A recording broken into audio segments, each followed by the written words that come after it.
وہ وصیت نامہ جو آپ نے محمد ابن حنفیہ کو لکھا، اس میں یہ جملہ لکھا، انما، ایک جملہ یہ ہے، انما خرجت لطلب الاصلاح فی امت جدی، میں اپنے نانا کی امت کی اصلاح کا مطالبہ لے کے اٹھوں۔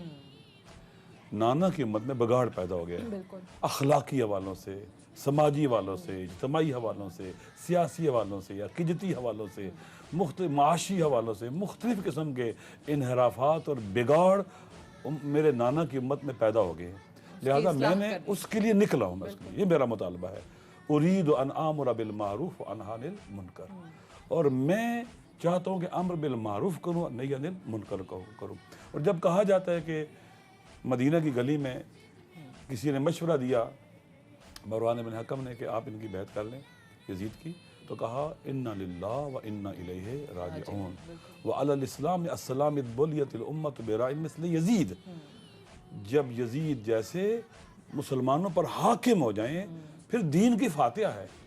امام علیہ الصلوۃ والسلام، یہاں سے پتہ چلتا ہے کہ دین خطرے میں ہے، اسلام خطرے میں، امت محمدی کے اندر دین خدا کی جو شکل و صورت بن گئی ہے وہ نہیں ہے جو آپ لائے تھے، اس طرح کی نہیں رہی ہے، مختلف قسم کی بےہودگیاں اور بگاڑ پیدا ہو چکے ہیں، لہذا آپ اٹھے ہیں۔ سب سے پہلا مسئلہ جو امام نے مطرح کیا وہ یہ کیا کہا، مثلی لا یبایع مثلا، مجھ جیسا یزید جیسے کی بیعت نہیں کر سکتا۔ یزید جیسا کون ہے؟ کہا وہ یزید رجل فاسق شارب الخمر معلن بالفسق قاتل النفس المحترمۃ مثل لا یبایع مثلا۔ یزید ایک شرابی ہے، ایک فاسق و فاجر ہے، ایک کھلے بندوں فسق و فجور کرتا ہے اور قاتل ہے بے گناہوں کا۔ اس طرح کے شخص میں بیعت نہیں کر سکتا، ایسے شخص کو طاقتور نہیں بنا سکتا، ایسے شخص کو بیت المال کا امین نہیں بنا سکتا، ایسے شخص کو سپورٹ نہیں کر سکتا۔ لہٰذا امام علیہ السلام جب چلے تو پہلے انکار بیعت کیا، ایک ظالم کی یعنی باطل کی بیعت کا انکار کیا حق نے۔ ایک نقطہ ذہن میں رکھ لیں، بعض اوقات یہ ہوتا ہے کہ حق کو باطل کے ٹکراؤ میں اصل میں باطل حق سے ٹکرا ہی نہیں سکتا ہے، ہمیشہ اہل حق اور اہل باطل میں ٹکرا ہوتا ہے۔ 2 اور 2 جمع 2 4 حق ہے، 2 جمع 2 7 باطل ہے۔ ساری دنیا کے انسان اکٹھے ہو جائیں اور کہیں 2 جمع 2 7 ہے، یہ باطل ہے، یہ حق کے مقابلے میں آ ہی نہیں سکتا ہے۔ ہوتا یہ ہے کہ کبھی کوئی نہیں کہہ سکتا کہ شر اچھا اور خیر برا ہے، بالکل یہ شر اور خیر کو دنیا ساری کے شر بہتر ہے خیر سے، تو یہ درست نہیں ہے۔ شر خیر کے مقابلے میں ہاں اہل خیر اور اہل شر میں لڑائی ہو سکتی ہے، اور ممکن ہے اہل خیر جو ہے وہ کمزور ہوں، منتشر ہوں، اکٹھے نہ ہوں، تو اہل شر کے مقابلے میں زہری شکست کھا جائیں۔ امام علیہ الصلوۃ والسلام نے جو یزیدیت کا مقابلہ کیا، یعنی امام نے جب کہا مثل لا یبایع مثلا، تو یہاں 2 افراد کا ٹکراؤ نہیں رہا، پھر یہ بات حسینیت اور یزیدیت کی ہوگی، حق اور باطل کی ہوگی، وہ نظریہ ہے، وہ ایک فلسفہ ہے، وہ انڈیویجول فرد کی بات نہیں۔ ایک نقطہ جو سمجھ آتا ہے وہ یہ ہے کہ آپ نے یہ باور نہیں کرنا کہ ہم نہیں کر سکتے، جیسے انہوں نے کہا عزیمت کا راستہ، یہ نہیں یقین کرنا، باور کرنا کہ ہم نہیں کچھ کر سکتے، نہیں ہم کر سکتے ہیں۔ قل انما اعظکم بواحدہ ان تقوموا للہ مثنی وفرادی، خدا متعالی اپنے حبیب سے کہتا ہے اے میرے حبیب کہہ دو ان کو میں تمہیں ایک بات کی نصیحت کرتا ہوں۔ کس بات کی نصیحت؟ اللہ کے پاس لاکھوں واعظ، پند اور نصائح ہیں، ان لاکھوں کروڑوں میں سے ایک نصیحت کرتا ہوں، وہ کیا ہے؟ ان تقوموا للہ مثنی وفرادی، تم اللہ کے لیے قیام کرو، اکیلے ہو یا 2 ہو، اٹھو اللہ کے لیے اٹھو۔ لہٰذا ایک آخری بات، امام علیہ الصلوۃ والسلام نے جب سفر کیا تو ایک جملہ جو امام کی زندگی میں، امام کے کلمات میں ملتا ہے، وہ یہ ہے کہ ظلم کو نہ کرنی ہے اور عدل کی بات کرنی ہے، ظلم ستیز رہنا ہے۔ اندی لا اری الموت الا سعادہ ولا الحیات مد ظالمین اللہ برا، میں موت کو سعادت سمجھتا ہوں اور ظالموں کے ساتھ زندہ رہنے کو ننگ اور عار اور عیب سمجھتا ہوں، لہٰذا ظلم ستیز رہنا ہے، ظلم سے ٹکرانا ہے۔ بالکل صحیح۔ میں ایک مختصر سے یہاں پہ وقفہ لے لیں اور وقفے سے واپس آ کے آیت اللہ صاحب اور مفتی ضمیر احمد ساجد صاحب ہمارے ساتھ موجود ہیں، اور جو بہت خوبصورت بات ہوئی ہے فضیلت امام علی مقام کے حوالے سے اور حسینیت کے فلسفے کو جس طریقے سے بیان کیا ہے، دونوں مہمانوں سے بھی سنیں گے ایک وقفے کے بعد۔ انسان کو بیدار تو ہو لینے دو، ہر قوم پکارے گی ہمارے ہیں حسین۔ مفتی کفایت اللہ صاحب آپ کی طرف آتے ہیں، جو ہم بات کر رہے ہیں امام علی مقام کی جو شہادت ہے، جس طریقے سے فتح اور شکست کے معیار ہی بدل دیے، پیمانے ہی بدل دیے، جو کربلا کے میدان میں شہید ہوئے وہ ہمیشہ یاد رکھے جاتے ہیں، اور بظاہر حکومتی لشکر جس طریقے سے فتح یاب ہوا وہ قیامت تک نفرت کی علامت بن کے رہ گیا ہے. کیا کہیں گے؟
حق اور باطل کی یہ لڑائی، یعنی اس کا جو تصور ہے کہ دنیا کا کوئی گوشہ اس سے خالی نہیں.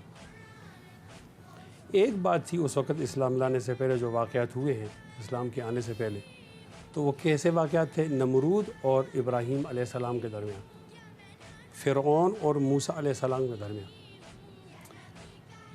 فرعون اور نمرود کی شخصیات کو دیکھا جائے تو وہ لوگ ایمان سے خالی ہیں. تو ایک تصور تھا کہ حق والے جو ہوں گے وہ مومن ہوں گے اور باطل والے جو ہوں گے وہ کافر ہوں گے. ان کے درمیان جو بھی محاذ آئے گی وہ حق اور باطل کی محاذ آ رہا ہے. یہ فلسفہ غلط ہے. حق اور باطل ہر گلی میں ہر کوچے میں ہوتا ہے. مسلمانوں کے درمیان بھی اس کا تصور موجود ہے. میں کہتا ہوں کہ اگر آپ تاریخ سے امام حسین رضی اللہ تعالیٰ عنہ کا کردار نکال دیں تو یہ تصور ہی ختم ہو جاتا ہے. یہاں تو یزید اور امام حسین کے درمیان مقابلہ ہوا تو بظاہر یزید مسلمان، امام حسین مسلمانوں کے رہنما، ان کے درمیان جب مقابلہ ہوا تو وہ تصور ختم ہو گیا کہ باطل کے لیے کسی نمرود کا ہونا ضروری ہے یا کسی فرعون کا ہونا ضروری ہے. کہ نہیں، یہ نظریات ہیں، یہ اسلام کے اندر لوگوں کے درمیان بھی ہو سکتے ہیں. میرے دونوں بھائیوں نے جو امام حسین رضی اللہ تعالیٰ عنہ کی فضیلت بتائی ہے، میں اس کے اندر کوئی اضافہ نہیں کر سکوں گا. البتہ اتنی بات ضرور ہے کہ ہمارے سیاہ ستہ کی تمام کتابوں نے حدیث کا اخراج کیا ہے اور وہ صحیح ہے، اس کے رجال میں کوئی بات بھی نہیں ہے. حسن و حسین سیدہ شباب اہل جنت، بالکل، کہ وہ اہل جنت کے شباب کے سردار ہیں. اب کوئی آدمی جنت کو جانا چاہتا ہے تو سب شباب ہوں گے، تو اس کو یزیدیت سے انکار کرنا ہوگا. بالکل، اس لیے کہ اگر وہ یزیدیت سے انکار نہیں کرے گا تو وہ سیدہ کے پیچھے کیسے جائیں گے؟ بالکل، یہ بہت ضروری بات ہے. پروگرام میں ایک بار پھر سے خوش آمدید. آج ہم بات کر رہے ہیں شہادت امام عالی مقام حضرت حسین علیہ السلام کے حوالے سے. جس طریقے سے ہم دیکھتے ہیں کہ اسلام کی سربلندی کے لیے انہوں نے کیسے یزیدیت سے ٹکر لی اور کیسے یہاں پر حق و باطل کا ایک مارکا کربلا کے میدان میں ہمیں نظر آیا، اور فرمایا موت ذلت کی زندگی سے بہتر ہے. علامہ صاحب، اب جس طریقے سے ہم دیکھتے ہیں اب کربلا کے میدان میں بھی، چاہے وہ موسم کی شدت ہے، بھوک پیاس کی شدت ہے، کوئی بھی چیز ذرا سا بھی امام عالی مقام کا جو عزم تھا، استقامت تھی، اس میں جنبش نہیں لا سکی. اب یہی چیز آگے آج کی زندگیوں میں پھر اگین آؤں گی کہ ہم باتیں تو بہت کرتے ہیں، لیکن جس طریقے سے ابھی مفتی صاحب نے بھی کہا کہ بہت ایسی جگہیں ہیں جہاں پہ کمپرومائزز ہیں، جہاں پہ بہت ساری مصلحتیں آڑے آ جاتی ہیں اور ان کا شکار ہو کے پھر ہم وہی یزیدیت والے کام کر رہے ہوتے ہیں یا کسی طریقے سے ان کو سپورٹ کر رہے ہوتے ہیں. دیکھیے، پہلے ایک دو نکات بیان کر دوں کہ امام علیہ السلام کے جو خطبات ہیں ان میں یہ جملہ ملتا ہے کہ جیسے میں نے پہلے کہا، جب کہا گیا یزید کی بیعت کر لو تو کہا کہ انا للہ و انا الیہ راجعون وعلی الاسلام السلام از ولیۃ الامۃ برین مثل یزید. یعنی امام حسین علیہ السلام یزیدی سسٹم کو، یزیدی نظام حکومت کو، چاہے یزیدی سیاست کے، سسٹم کے، مینجمنٹ کے، جو بھی اس کا نام رکھ لیں، وہ اسلام کے لیے زہر قاتل سمجھتے ہیں، دین کو مار دینے والا نظام اور سسٹم سمجھتے ہیں.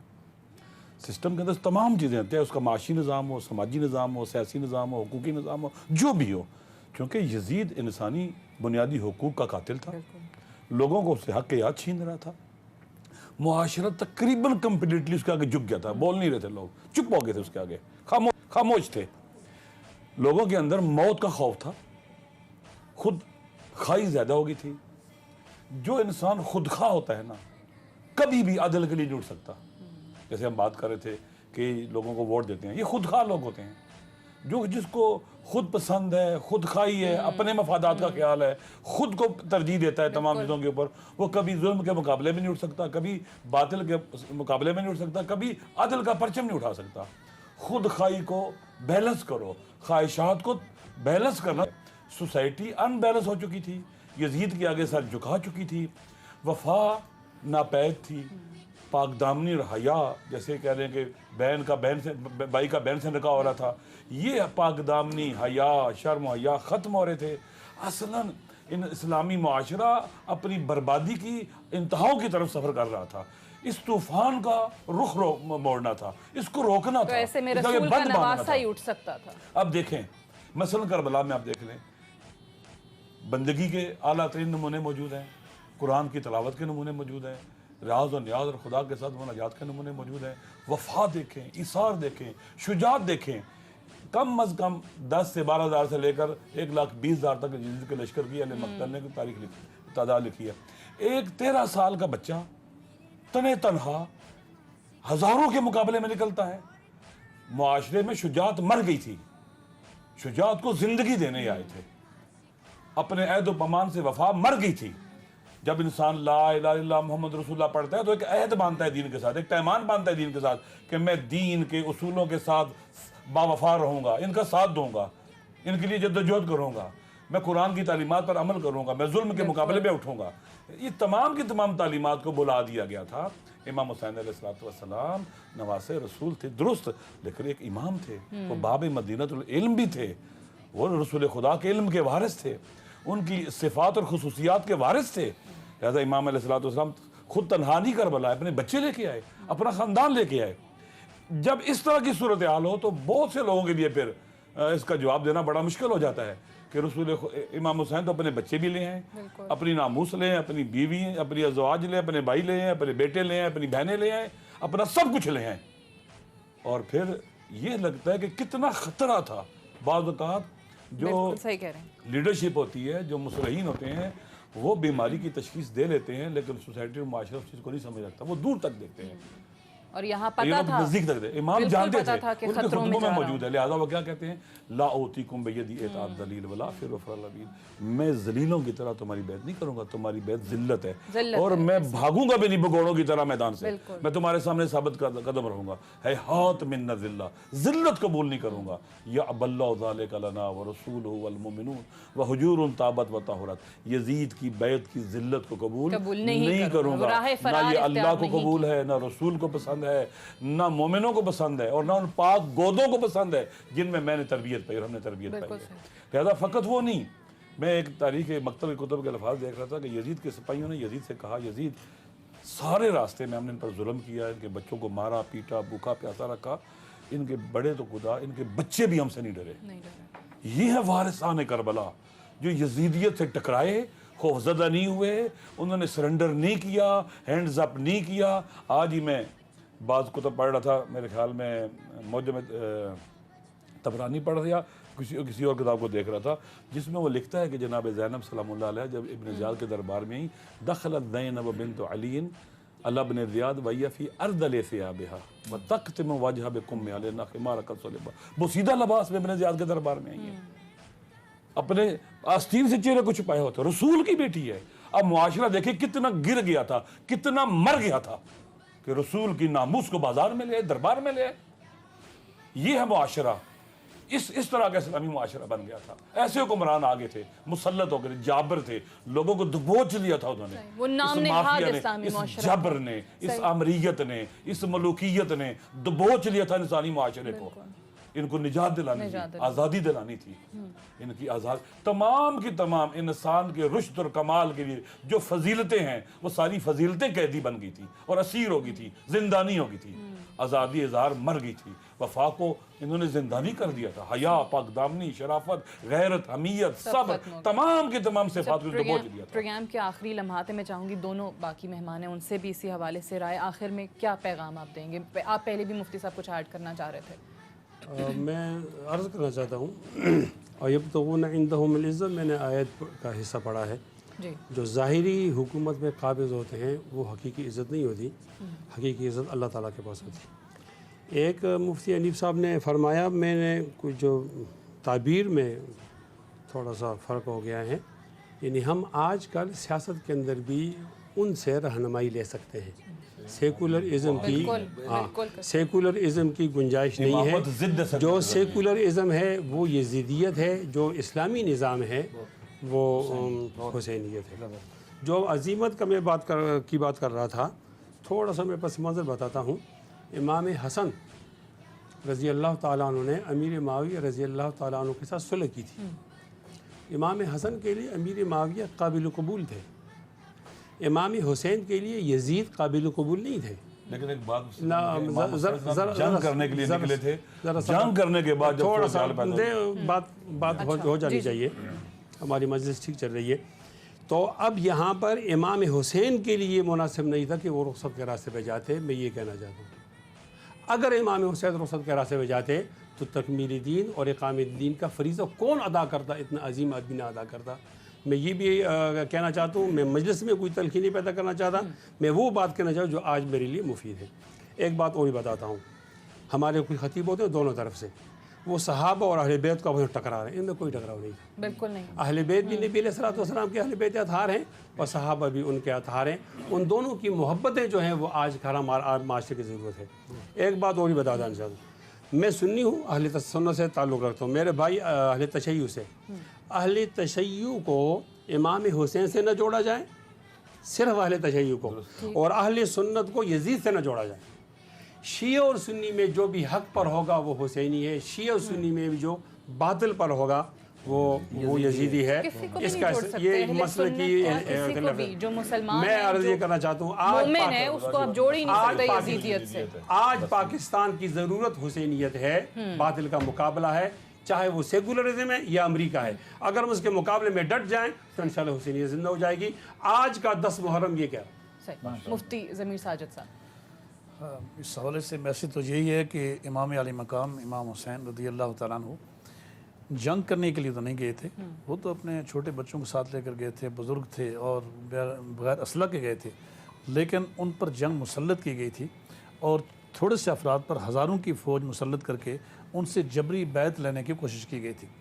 تو آپ نے ایک ظالم اور اسلام کے لبادے میں ایک باطل حکمران کے آگے جھکنے اور اس کے ہاتھ پر اور وہ بیعت کرنے جانتے سے انکار تھے، کر دیا۔ وہ جانتے تھے کہ یہ ہوگا، یہ بالکل جانتے تھے اور آپ نے اس کا انکار کر دیا۔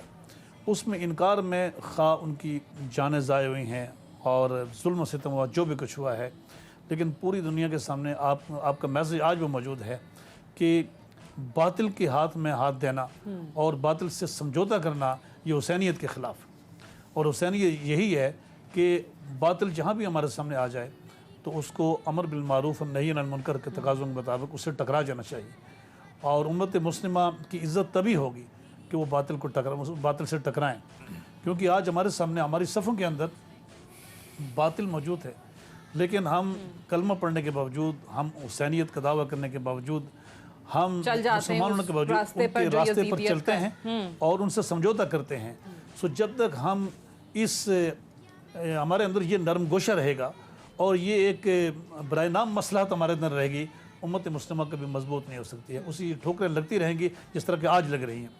اگر امت مسلمہ کو وقار چاہیے اور وہ ایک طاقتور قوم کی حیثیت سے پوری دنیا پر آئے، اسے چاہیے کہ واقعی امام علی مقام اور آپ کے اقرباء سے اس طرح محبت کرے کہ جس طرح آپ نے محبت کا حق ادا کیا ہے، اور محبت کر کے پھر وہ ثابت کرے اپنے کردار سے کہ ان کو ماننے والے ہیں۔ بالکل صحیح۔ اور یہی آپ نے جس طریقے سے کہا کہ وہ یزیدیت کا راستہ کہیں بعض اوقات کمپرومائز کرتے ہوئے اس پہ چل پڑتے ہیں حسینیت کے دعوے دار ہونے کے باوجود۔ بظاہر وہ کہتے ہیں نا کہ جو آسان چیزیں ہیں وہ کرنا شاید لوگوں کو وہ راستہ اختیار کرنا بہت آسان ہو جاتا ہے، وہ چیزیں جو ہیں وہ بڑی خوشنما لگ رہی ہوتی ہیں دور سے، لیکن مشکل ہے جو سچ کا راستہ ہے، جو حق کا راستہ ہے، اور وہی حسینیت ہے۔ یزید تھا، حسین ہے۔ بہت بہت شکریہ مفتی حنیف قریشی صاحب، علامہ راجہ ناصر عباس صاحب، مفتی کفایت اللہ صاحب اور مفتی ضمیر احمد ساجد صاحب۔ اجازت دیجیے آج کے پروگرام سے، خدا حافظ۔